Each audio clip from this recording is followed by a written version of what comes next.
Hi, everyone. Welcome to another Fred Talk. The gang's all here. Rusty's here.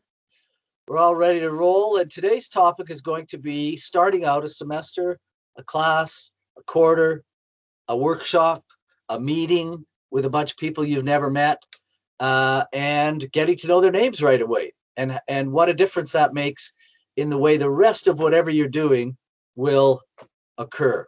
I find this to be the best thing I learned at teacher training in 1986 from Harvey Ostroff, who was a school professor associate. And I've used it ever since. I use it every time. I use it in my workshops. I use it in other meetings if I don't know anyone and I'm running the show. And I just find it the easiest way to get to know people's names. And then there's an immediate friendlier feeling in the meeting or in the class. And we'll talk about that dynamic as I share my screen with you and we get into what's the best way to sort of get to know a class and kids, and that is hello Rusty, to learn their names right away. So this is a seating plan I downloaded from the internet, and I'm just going to explain how I use this in my class by pretending I'm in front of these kids right now, and I'll explain this to you. And I know some of you use variations of this. I don't go into a complicated one where each kid says something about themselves. Some people do that. That comes a little bit later in my process, where I hand out an autobiographical sheet to them, which I'll show you. I use some key sheets every startup, every beginning of everything. But basically, this is a process to learn people's names very quickly. It serves as an icebreaker. Kids generally like it and have fun with it. There's a lot of laughing. It's kind of a contest for some kids. Most kids just nail it. It's so easy, really. Occasionally, you get the nervous kid or the awkward kid who doesn't want to do it, and they'll start writing out everyone's names. And basically, I tell kids, don't write anything down. If you don't remember the student's name, just hold your hand out like the queen, nice and flat, don't point, and the person will say their name to you so that you'll remember, and then you try the next name. And I go last at this whole process, and they're like, oh, you'll never get all the names. And I'm like, I will. And I do, and it works every single time. It doesn't not work. It has never failed me, and that's why I keep going back to it, because it's the perfect way to start. And I'll add a couple other things. It's a great discipline process. Right away, I have a way better handle on the class. My classroom management improves. You know the kid's name right away. For example, if Calvin's acting up and swearing or doing something silly, you can just say, hey, Calvin, you're being too loud and you're swearing. That's inappropriate, time and place. And Calvin will, do a double take, because it's like, oh, yeah, right. Roger knows my name right away. How'd he do that? Oh, right, the name game.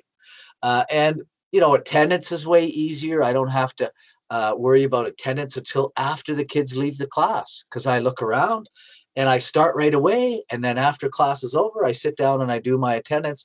Or I might do it later during class if the kids are doing seat work or watching a video or working on something else. And the reality is, you don't have to begin your class with attendance ever by doing this. And so my class runs very quickly. As soon as kids are seated, the late bell's gone, we start. I don't waste a lot of time. And I think, wasting 5 or 10 minutes taking attendance at the start of a class is, to me, a non-starter. I don't like that. I'd rather have kids work hard from the beginning and then give them the last 10 minutes to chill, where they can just sit at their desks, etc. But anyway, to each their own. I hope some of you adopt this. I always think that if all of us did this at once in a school, it would dramatically change the tone, because suddenly kids would know each other better. A lot of kids don't know each other, and they never know each other in a class because they don't necessarily mix. And all of us would know each other's names a lot faster and better in the school. But anyway, that's my wish, that we would all try this at one time. Here's how it goes.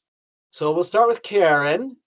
Karen, hi Karen, at the beginning, and it's going to go all the way through to Mara at the end, and then I'm the last person. And when kids start saying each other's names, I'm always 1 or 2 seconds in my head silently following behind the kids speaking. So this is how it works. Karen starts and says, hi, my name is Karen. Brendan says, hi, I'm Brendan, and this is Karen. Cami says, hi, I'm Cami. This is Brendan and Karen. Elijah says, hi, I'm Elijah. This is Cami, Brendan, and Karen. Sylvia says, hi, I'm Sylvia. This is Elijah, Cami, Brendan, and Karen. Mason says, hi, I'm Mason. This is Sylvia, Elijah, Cami, Brendan, and Karen. Jana says, hi, I'm Jana. This is Mason, Sylvia, Elijah, Cami, Brendan, and Karen. Lewis says, hi, I'm Lewis. This is Jana, Mason, Sylvia, Elijah, Cami, Brendan, and Karen. And so on all the way through to the end. And then I do it. And it never, ever fails. I know every kid's name because what I'm doing is as the kids are reading or calling each other's names out, I am following behind and I'm looking right at the kid. I mean, it's going to be interesting with masks on, but I know the kid's face right away to their name. And then it's such an easy process to interact with kids. The very next day in pre-COVID times, I would say to kids, mix it up, sit anywhere you want. And then I'll start chatting with them and I'll say, hey, Cami, how you doing? How was your day? How's it going, Mason? What are you up to? And they'll be like, they'll double take. They'll be like, oh, right, he remembered my name because of the name game. And it's a respect thing. Kids get a kick out of that. And it's kind of a subtle way to say, you're a person and you're important to me. And that's why I learned your name right away. And I care about you because I know your name. And to me, this is a really big and simple and subtle way to establish a strong relationship with children in your class. They respect the fact that you respect them enough to know their names right away. It's a fact. Now, another thing I use is an autobiographical sheet. And this is dated now, literally. I think I picked this up, if anybody remembers Jim Gervin, who was my principal in elementary school. I think I might have gotten this stuff from Jim, or Jim gave me a bunch of resources back in the late 80s, early 90s, when he was living in North Quesnel and I was a beginning teacher at QSS. And so here's how I use this, right? You get the kids' autobiographical information and you read it. You take time during the day, you're having your coffee and you go through your class and you find out what kids are interested in. What magazines are they reading? What are their favorite TV shows? And again, this could be updated to the digital era and to the way things roll right now. But there's other ways of doing this that bring in the kids' information to you, and different emphases, right? Parent email goes here. I like to get the kid's phone number here so that if I have to text the kid, I will. Rarely happens, but during lockdown last year when we were at home, I definitely communicated with some kids here and through email. And I find out what they didn't like about, what they don't like about school, what their mark was last year in this course or a similar course. And I just find this another easy way.